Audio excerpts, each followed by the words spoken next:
O feriado prolongado, o feriado de Tiradentes, foi um feriado com casos importantes de violência nas rodovias. 3 pessoas morreram durante o feriado prolongado, mais do que no feriado do ano passado, feriado de Tiradentes também no ano passado, período em que sempre a Polícia Rodoviária Federal organiza operações para tentar evitar os acidentes. Eu vou falar com o repórter Gorete Santos, que tem esses números atualizados aí, direto da Polícia Rodoviária Federal. Gorete Santos.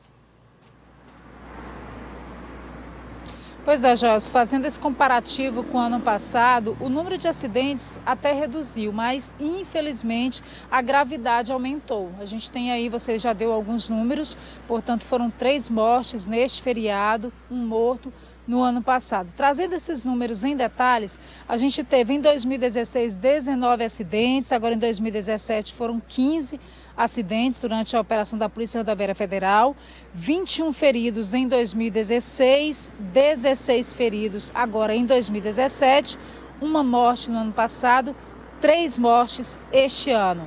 Em relação às infrações, a gente teve 978 autuações por algum tipo de infração cometida nas rodovias, 267 por excesso de velocidade, foram mais de 2.600 veículos fiscalizados, mais de 3.000 pessoas também fiscalizadas, 1.030 testes de alcoolemia realizados e 8 pessoas acabaram presas durante esta operação, 1 por alcoolemia. 2 veículos foram recuperados, veículos que haviam sido roubados e foram recuperados pela Polícia Rodoviária Federal.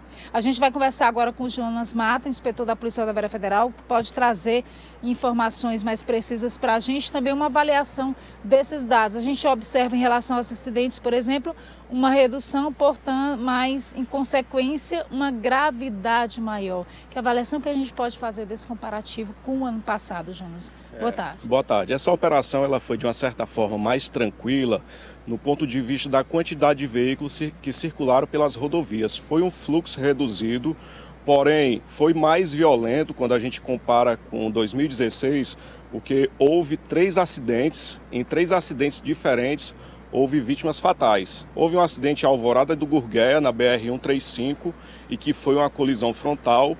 Houve um acidente também em Picos, em que o motociclista estava se deslocando e bateu numa defensa que protege a rodovia.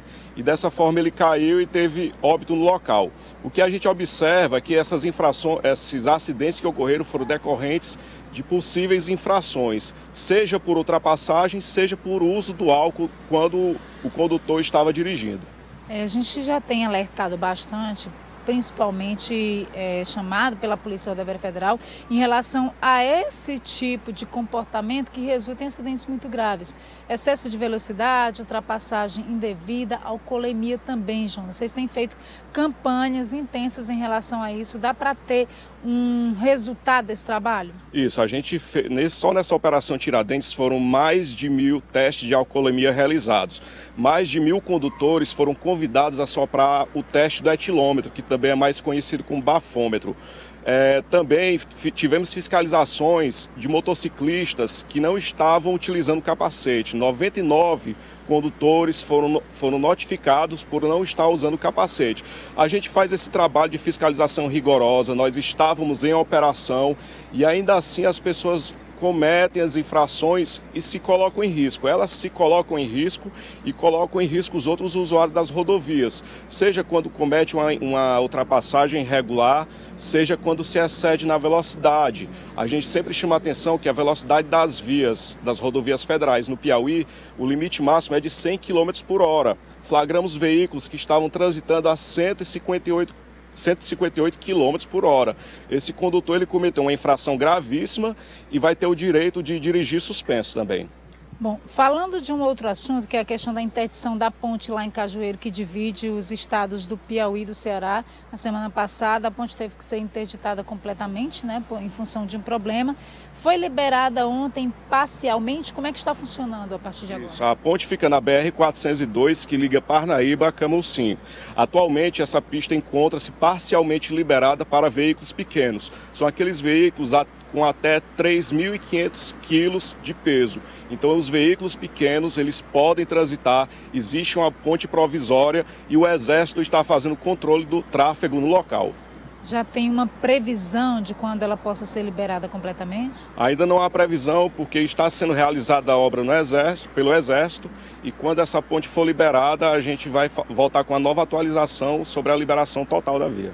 Muito obrigada, então, inspetor Jonas Mata, trazendo as informações tanto acerca da Operação Tiradentes, como também essa liberação parcial da ponte. Portanto, fica a recomendação para os veículos de grande porte continuar com aquele desvio que havia sido divulgado pela Polícia Rodoviária Federal. A gente tem aqui, portanto, quem sai, por exemplo, faz o desvio pelos municípios de Cocal, aqui no Piauí, pega Viçosa e Chaval, no Ceará, para chegar a Camusim. Quem se dirige a Fortaleza deve pegar Cocal, Viçosa, Tianguá e Sobral para chegar então à capital cearense.